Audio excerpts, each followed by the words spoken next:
Loïc Goudard est un jeune garçon de 19 ans qui va décider avec ses amis de réaliser son tout premier voyage sans ses parents. Pour ça, il décide de partir à 11 en Espagne dans une station balnéaire qui s'appelle Magaluf. Mais malheureusement, dès la première nuit, les choses vont très mal tourner pour lui. Pour tout savoir sur la triste et mystérieuse histoire de Loïc Goudard, lançons-nous maintenant dans la vidéo.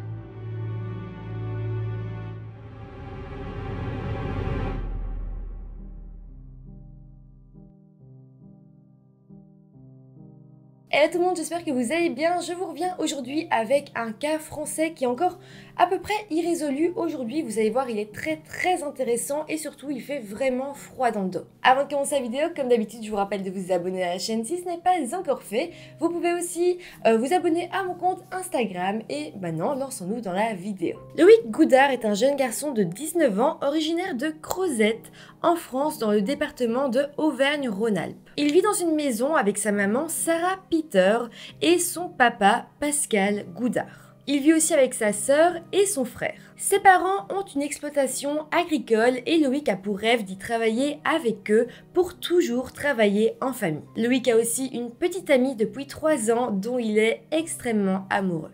Fin de l'année scolaire 2018, Loïc va parler à ses parents d'un projet qu'il aimerait réaliser avec 10 de ses amis. Il explique que pour fêter la fin de l'année scolaire et surtout la fin de leur secondaire, ils aimeraient partir tous ensemble à Majorque, qui est donc une île espagnole située en pleine Méditerranée. Pour les parents de Loïc et même pour les parents de ses amis, il n'y a pas vraiment de problème. Majorque, c'est pour eux un endroit paradisiaque où il y a vraiment plein de plages, de l'eau translucide et le soleil qui brille chaque jour. Par contre, les parents de Loïc n'ont jamais entendu parler de la station balnéaire où ils comptent se rendre. La station s'appelle Magaluf, mais bon, les parents vont noter le nom dans leur tête et c'est tout. Ils vont pas du tout faire des recherches sur la station ou quoi que ce soit d'autre. Nous sommes maintenant le 30 juin 2018 et c'est le grand jour. Loïc se prépare à partir avec ses amis, il embrasse son papa une dernière fois et son père lui dit « Profite bien de la vie mon fils ». C'est vrai que pour son papa et pour sa maman, c'est un petit pincement au cœur de laisser leur fils partir dans un autre pays comme ça pour la première fois tout seul, mais ils se disent que c'est normal, il faut bien que jeunesse se fasse comme on dit, et voilà, ils se disent bah de toute façon il va nous donner des nouvelles, ça va aller, donc voilà, ils sont un petit peu tristes, mais ils savent qu'il est avec 10 autres personnes, donc quand même il n'est pas tout seul, et que bah ils sont un peu sur une île paradisiaque, qu'est-ce qui pourrait se passer de mal ? Donc effectivement, tout va se passer très bien, Loïc va prendre l'avion avec ses amis, il va arriver à Majorque, il va aller à l'hôtel et une fois dans l'hôtel, il donnera des nouvelles à ses parents. Il arrive donc vers 12h30 et il va directement envoyer un message à sa maman pour lui dire que tout allait bien, qu'il allait aller faire un petit tour en ville et qu'il l'appellerait un peu plus tard. Le soir arrive et les parents de Loïc savent que leur fils s'amuse, c'est la soirée, donc ils s'inquiètent pas trop, tout va bien et aussi ils se disent notre fils n'a pas besoin de nous envoyer des messages, il n'a pas besoin de nous appeler toutes les 10 minutes, il doit s'amuser, quoi. On veut pas non plus être sur son dos, donc ils savent qu'il va bien, et c'est tout, ils s'inquiètent pas trop. Mais voilà, le lendemain, tout va basculer. Nous sommes donc le 1er juillet et la mère de Loïc, Sarah, est en train de faire les courses avec son plus jeune fils. Elle est donc seule avec son fils Léo et Pascal, son mari, vient de partir travailler parce qu'il travaille de nuit. Mais voilà, elle est aux courses, mais à un moment donné, elle va se rendre compte qu'elle a plusieurs appels manqués de sa belle-sœur. Elle va alors écouter les messages qu'il y a sur sa boîte vocale et elle se rend compte que c'est sa belle-sœur qui lui parle le cœur serré et qui lui dit « il faut absolument que tu reviennes à la maison, quelque chose s'est passé ». Sarah va donc expliquer à son fils Léo qu'il faut absolument qu'il rentre à la maison.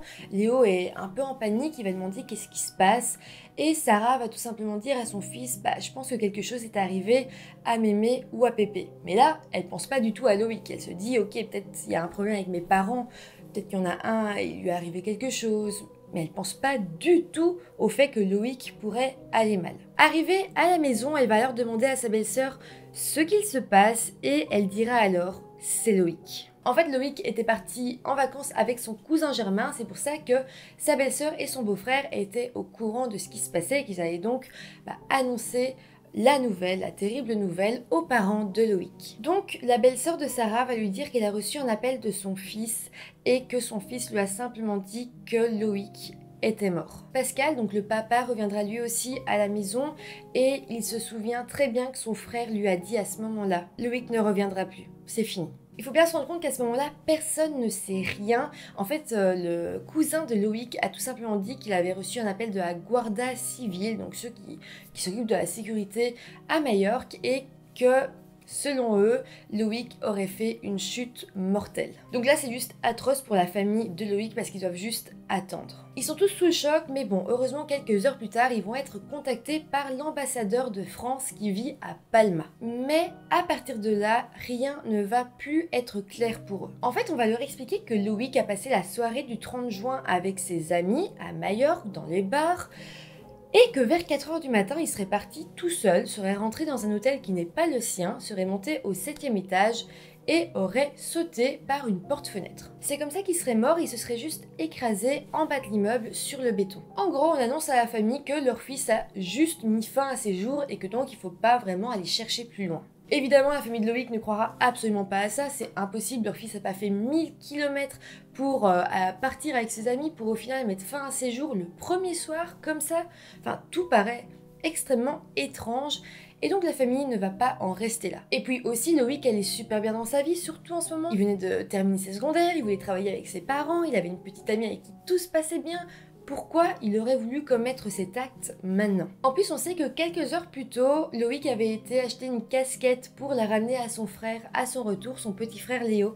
Donc c'est la preuve qu'il comptait bien retourner chez lui à un moment donné. Mais voilà, les parents de Loïc vont avoir une toute autre piste. Je vous avais dit qu'ils ne connaissaient pas du tout la station balnéaire de Magalouf. Eh bien, les parents se renseigneront et à ce moment-là, ils se rendront compte que cette station est extrêmement dangereuse. Là-bas, la police ne fait plus vraiment la loi et les histoires de bavure, de corruption sont monnaie courante. Mais c'est pas tout, en fait, on va apprendre que cette station balnéaire est vaguement connue comme un petit endroit de l'île de Majorque où il y a plein d'hôtels, des restaurants, des plages de sable blanc, des bars. Donc en gros, c'est une station qui s'adresse à la clientèle jeune et très festive. D'ailleurs, depuis 2010, l'endroit est devenu la capitale espagnole de tous les excès, selon plusieurs magazines, et d'ailleurs, un ministre espagnol a même désigné la ville comme une zone de guerre. En gros, on peut y trouver beaucoup d'endroits où boire, mais aussi des drogues, de la prostitution, ainsi que des crimes comme des règlements de compte ou même des viols. C'est donc un endroit très dangereux et attention, parce que là ça va être vraiment dingue,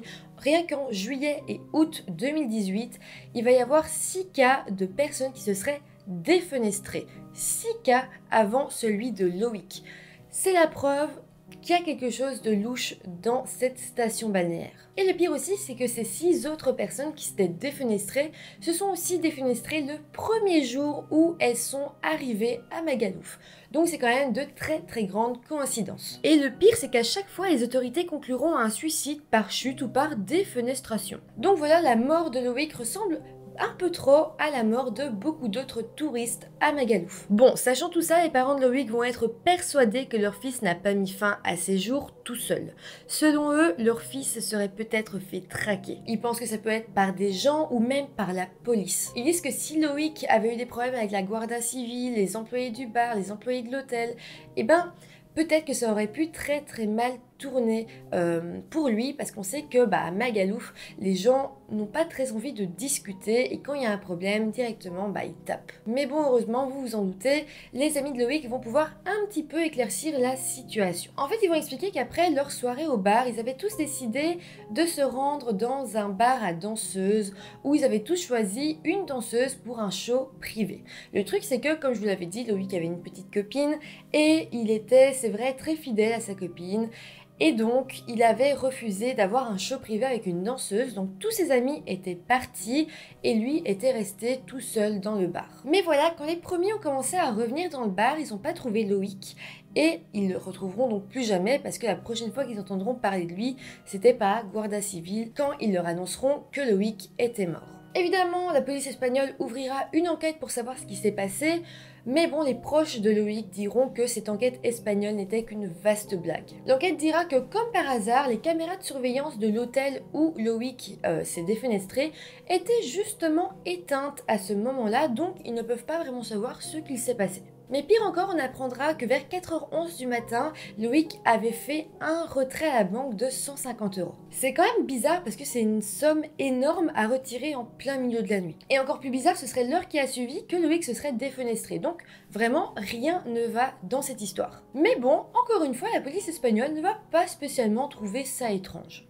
Le papa de Loïc dira d'ailleurs aux journalistes: il a peut-être eu un problème avec les videurs du bar, peut-être que Loïc a fait une connerie, qu'on l'a poursuivi, qu'il a voulu se réfugier dans cet hôtel qui n'était pas le sien. Je ne comprends toujours pas ce qui a pu se passer. Mais bon, une semaine après les faits, les parents de Loïc vont se rendre en Espagne sur les lieux du crime. Sur place, ils seront bien évidemment suivis en permanence par des officiers de la Guardia Civile. Les parents de Loïc ont évidemment voulu rencontrer le personnel de l'hôtel où Loïc ou leur fils était défenestré, mais le personnel de l'hôtel a refusé de rencontrer les parents de Loïc. Étrange. Heureusement, les parents ont quand même pu se rendre dans l'hôtel 4 étoiles au 7e étage pour voir l'endroit où Loïc se serait défenestré. Mais voilà, encore une nouvelle chose très étrange. On va apprendre que quand les ambulanciers sont venus reprendre Loïc une fois qu'il était écrasé sur le sol, eh bien il était toujours vivant. C'est les ambulanciers qui l'ont transporté dans l'ambulance et il serait mort à l'hôpital après 4 heures d'intervention.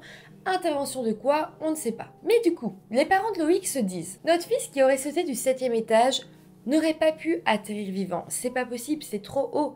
Donc ils vont demander à la Guardia Civile de pouvoir visiter quand même les autres étages de l'hôtel, donc toujours au même endroit mais un étage plus bas à chaque fois. Ils vont arriver premièrement au 6e étage et là, bizarrement, ils vont se rendre compte que la fenêtre où Loïc se serait défenestré mais un étage plus haut, donc cette fenêtre du 6e étage là, elle avait été complètement repeinte.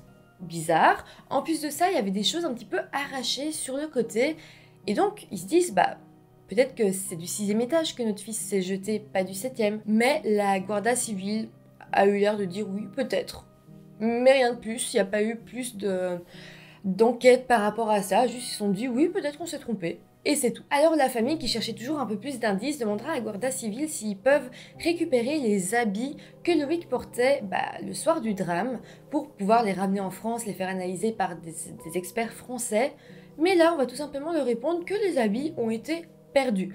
Donc, les habits, c'est quand même énorme, c'est une très grosse preuve. On peut voir s'il y a eu du sang, s'il y a eu des traces de lutte, si on a tiré dessus, on peut voir plein de choses. Mais ils sont disparus, donc ça, on ne saura toujours pas si il a lutté avant ou quoi que ce soit, parce que les habits ont disparu. En fait, ça va vraiment être compliqué pour les parents parce que la police française ne pouvait rien faire. Ils ne pouvaient pas aller enquêter eux-mêmes en Espagne, donc la famille devait faire confiance à la Guardia Civile qui de leur côté bâclait l'enquête, voire cachait quelque chose. Mais bon, heureusement quelques jours plus tard, le corps de Loïc sera enfin ramené en France et là, une autopsie française aura lieu. C'est là que de nouvelles questions vont arriver. Bon, déjà, on va se rendre compte qu'il avait 1,3 g d'alcool dans le sang. C'est normal, il avait fait la fête avec ses amis. Et aussi, on verra qu'il n'avait aucune drogue dans le sang. Mais surtout, on se rendra compte qu'il lui manque certains de ses organes. Il lui manquait une partie de la colonne vertébrale, la vessie, la rate, les reins et le cœur. Le pire, c'est que son corps avait déjà été autopsié en Espagne et l'autopsie ne révélait pas du tout qu'il manquait des organes. En fait, c'est seulement parce que ses parents ont réclamé une toute nouvelle autopsie en France qu'ils se sont rendus compte qu'effectivement, il manquait des organes à leur fils. La famille de Loïc demandera alors des explications à la police espagnole, mais on leur répondra que l'enquête est tenue secrète, donc qu'ils ne peuvent rien dire. Mais bon, pour les autorités là-bas, c'était acté que Loïc s'était défenestré, rien de plus, rien de moins. Par contre, le père de Loïc s'adressera aux journalistes et dira: si on réussit à les questionner, les autorités espagnoles se dédouaneront sûrement en expliquant que les médecins se sont servis sur le corps de Loïc et qu'ils avaient d'ailleurs le droit de prélever des organes si aucun document ne spécifiait le contraire. Mais dans ce cas, pourquoi ces prélèvements n'ont-ils pas été signalés sur le rapport d'autopsie espagnol? Donc voilà, cette absence d'organes pose énormément de questions, quelque chose n'est pas clair et même si, ok, ce serait juste eux qui ont retiré les organes parce qu'ils en avaient le droit, pourquoi ils ne le disent pas? Pourquoi ils veulent pourquoi ils gardent ça secret? Enfin, c'est extrêmement étrange. D'ailleurs, les parents de Loïc ont du mal à imaginer que leur fils ait pu être pris dans un trafic d'organes, ou en tout cas, ils n'osent pas vraiment se l'imaginer. Mais ils ne lâcheront pas l'affaire avant de savoir exactement ce qui s'est passé, et ça fait maintenant 4 ans que la famille se bat tous les jours de leur vie pour comprendre qu'est-ce qui est arrivé à leur fils. Par contre, si vous voulez mon avis, je trouve ça assez étrange. En fait, on sait que les organes de Loïc n'ont pas été prélevés avant qu'il arrive à l'hôpital, puisqu'il a été retrouvé vivant. Donc quand il est arrivé à l'hôpital, il était vivant, puis il y a eu 4 heures d'intervention. 4 heures d'intervention, on ne sait pas ce que c'est, on ne sait pas ce qui s'est passé, personne n'a l'air de vouloir en parler. Donc peut-être que c'était à ce moment-là qu'on aurait prélevé ses organes. Et comme à Magaluf, tout le monde est un petit peu corrompu, peut-être que des trafiquants auraient pu convaincre certains médecins de prélever les organes de Loïc.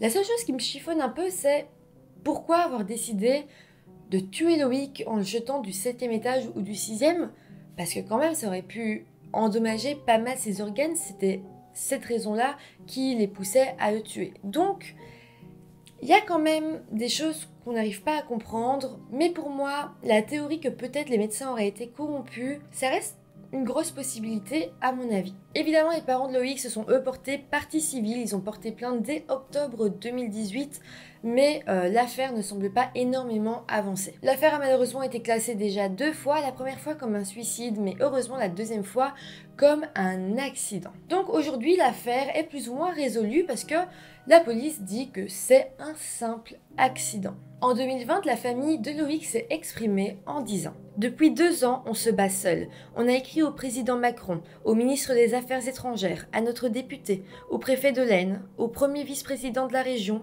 Malheureusement, personne ne nous soutient. Pas un politicien, pas un élu, rien. Personne n'est venu nous aider. Nous sommes des petits gens, on n'intéresse personne. La mort de notre fils non plus. C'est un fait divers parmi tant d'autres. » Mais heureusement, l'affaire a pas mal ressurgi en janvier 2022. En fait, la famille de Loïc, son père, sa mère et sa sœur sont venus témoigner sur le plateau de Ça commence aujourd'hui, qui est donc une émission télé qui vise à donner la parole à certaines personnes selon une thématique précise. L'épisode en question s'appelait « Affaire non élucidée, un insoutenable mystère pour les familles ». Et c'est comme ça que la famille Goudard a pu témoigner devant quasiment toute la France. Dans l'émission, un avocat s'exprimera sur le fait que le corps a été autopsié en France avec des organes manquants. Selon lui, en fait, c'est pas spécialement très étrange, parce que pendant une autopsie, souvent on pèse les organes. Donc on les sort du corps, on les pèse et pas toujours on les remet dans le corps. Parfois on les remet mais sous scellé, donc on les emballe. Parfois on les met à côté du corps, toujours sous scellé. Et c'est dans le but que si on doit refaire une autre autopsie pour une contre-expertise, eh bien les organes soient toujours là et conservés. Alors effectivement ça pourrait résoudre beaucoup de questionnements. Mais pourquoi l'Espagne ne dit rien? Pourquoi est-ce qu'ils n'avouent pas tout simplement qu'ils ont pratiqué une autopsie, qu'ils ont retiré les organes et c'est tout? Enfin, c'est complètement bête de laisser ça secret, ça enlèverait tellement de questions, ça soulagerait la famille.